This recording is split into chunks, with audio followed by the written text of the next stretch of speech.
സൂചനകൾ വരും. Nikesh 2 exit poll 8 exit poll വഴി 2 ദിവസം കൊണ്ട് അതായത് പരമാവധി BJP 236 ചുരുങ്ങുന്നു. കേവല ഭൂരിപക്ഷത്തിന് BJPക്ക് ഒറ്റയ്ക്ക് കഴിയില്ല.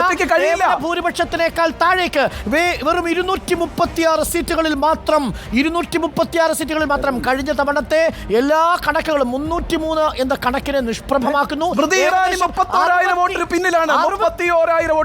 67 സീറ്റുകളിലാണ് BJPക്ക് നഷ്ടം സംഭവിച്ചത്. 1, 2, 3, 4, 5, 6 67 സീറ്റുകളിൽ BJPക്ക് നഷ്ടം. 303 നിന്ന് 236 BJP. പത്തനംതിട്ടയിൽ UDFന്റെ ലീഡ് 17,821 വോട്ടുകളായി ഉയർന്നിരിക്കുന്നു.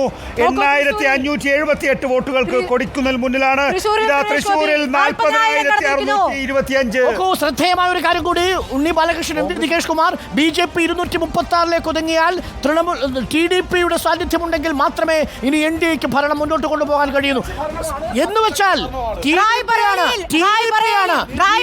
വേണമെങ്കിൽ ഇന്ത്യ മുന്നണിയിൽ രാഹുൽ ഗാന്ധിക്ക് 90,000 വോട്ടിന്റെ ലീഡാണ് ഉള്ളത്. ബംഗാളിൽ 30 സീറ്റുകളിൽ തൃണമൂൽ കോൺഗ്രസ് ലീഡ് ചെയ്യുന്നു. പശ്ചിമ ബംഗാളിൽ 22 നിന്ന് 30 കഴിഞ്ഞ തവണ 22 ഇടങ്ങളാണെങ്കിൽ ഇത്തവണ 30 ഇടങ്ങളിൽ വെസ്റ്റ് ബംഗാളിൽ ലീഡ് ചെയ്യുന്നത് തൃണമൂൽ കോൺഗ്രസ്.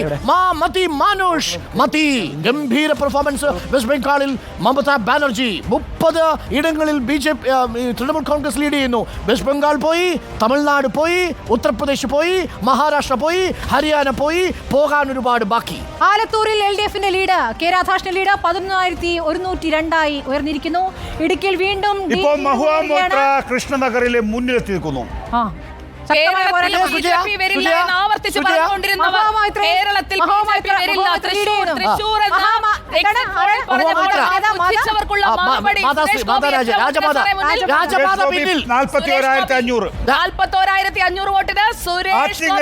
ആറ്റിങ്ങലിൽ വി ജോയിയുടെ ലീഡ് 1,206 കൂടിയിരിക്കുന്നു. അതായത് 2 മണ്ഡലങ്ങൾ, ആലത്തൂര്, ഈ 2 മണ്ഡലങ്ങൾ മാത്രമാണ് ഇപ്പോ LDFനൊപ്പം ഉള്ളത്. അത് ചെറിയ ലീഡിലാണ് ആറ്റിങ്ങലും ആലത്തൂരും പോകുന്നത്. ആറ്റിങ്ങലിലെ വി ജോയിയുടെ ലീഡ് വെറും 1,206. വടകരയിൽ ഷാഫി പറമ്പിൽ ലീഡ് ഉയർത്തിയിരിക്കുന്നു. 35,586 വോട്ടുകൾക്ക് ഷാഫി പറമ്പിൽ മുന്നിലാണ്. കാസർഗോഡ് രാജ്മോഹൻ ഉണ്ണിത്താൻ 15,441 വോട്ടുകളുടെ ലീഡാണ്.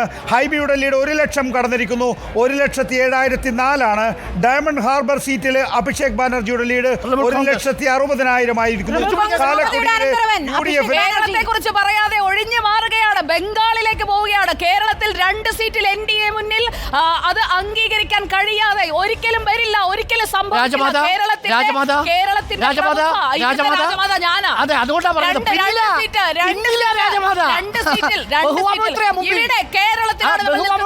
കാലുറപ്പിച്ച് നിൽക്കുന്ന കേരളത്തിൽ അക്കൗണ്ട് തുറക്കാൻ BJP. അത് മതി.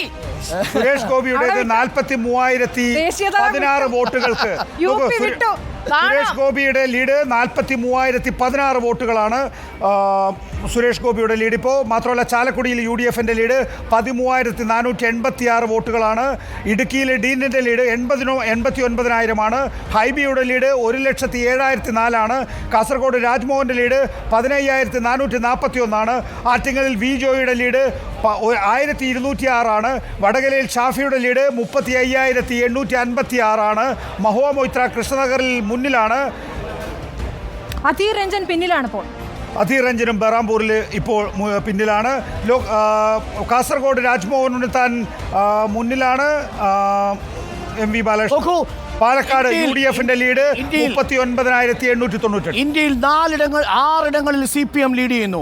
2 ഇടങ്ങളിൽ തമിഴ്നാട്ടിൽ 2 ഇടങ്ങളിൽ ലീഡ് ചെയ്യുന്നു. രാജസ്ഥാനിൽ 1 ലീഡ് ചെയ്യുന്നു. വെസ്റ്റ് ബംഗാളിൽ 1 ലീഡ് ചെയ്യുന്നു. കേരളത്തിൽ 2 ഇടങ്ങളിൽ ലീഡ് ചെയ്യുന്നു. ആറ്റിങ്ങലിലും ആലത്തൂരിലും LDFന്റെ ലീഡ് അമ്രാറാമിന്റെ ലീഡ് 37,000 കടന്നിരിക്കുന്നു. കഴിഞ്ഞ തവണത്തേക്കാൾ നില മെച്ചപ്പെടുത്തുന്നു കേരളത്തിൽ LDF. കേരളത്തിൽ കഴിഞ്ഞ തവണ ഉണ്ടായിരുന്നു 1 സീറ്റെങ്കിൽ ഇത്തവണ 2 സീറ്റായി സീറ്റ് വർദ്ധിപ്പിക്കുന്നു. മാവേലിക്കരയും ഒന്നും പറയാറായിട്ടില്ല. അരുൺ കൊടിക്കുന്നിലിന്റെ ലീഡ് വെറും 8,559 നിൽക്കുകയാണ്. കണ്ണൂരിൽ വോട്ടെണ്ണൽ കേന്ദ്രത്തിൽ ബഹളമുണ്ട്, എന്തോ പ്രശ്നം നടക്കുന്നുണ്ട്. തൃശ്ശൂരിൽ സുരേഷ് ഗോപിയുടെ ലീഡ് 43,326 ആലപ്പുഴയിൽ KCയുടെ ലീഡ് 30,787 വോട്ടുകളാണ്. ആലപ്പുഴയിലെ KCയുടെ ലീഡ് 30,787 വോട്ടുകളാണ്. തൃശ്ശൂരിൽ സുരേഷ് ഗോപിയുടെ ലീഡ് 43,326 മലപ്പുറത്ത് ലീഡ് ലീഡ് 1,00,000 കടന്നിരിക്കുന്നു. പ്രിയപ്പെട്ട പ്രേക്ഷകരെ, കണ്ണൂരിലും വോട്ടെണ്ണൽ കേന്ദ്രത്തിലും ബഹളമുണ്ട്. എന്താണെന്ന് നമുക്ക് അന്വേഷിക്കേണ്ടതുണ്ട്. കൊടിക്കുന്നിലിൽ മാവേലിക്കരയിൽ ലീഡ് ചെയ്യുന്നത് രാജീവ് ചന്ദ്രശേഖർ വീണ്ടും തിരുവനന്തപുരത്ത് ലീഡ് നിലയുയർത്തുകയാണ്. 9,112. രാജീവ് ചന്ദ്രശേഖർ രാജീവ് ചന്ദ്രശേഖർ തിരുവനന്തപുരത്ത് ലീഡ് ഉയർത്തിയിരിക്കുന്നു. 9,112 വോട്ടുകൾക്കാണ്. കൊല്ലത്ത് NK പ്രേമചന്ദ്രന്റെ ലീഡ് 44,665 ഉയർന്നിരിക്കുന്നു.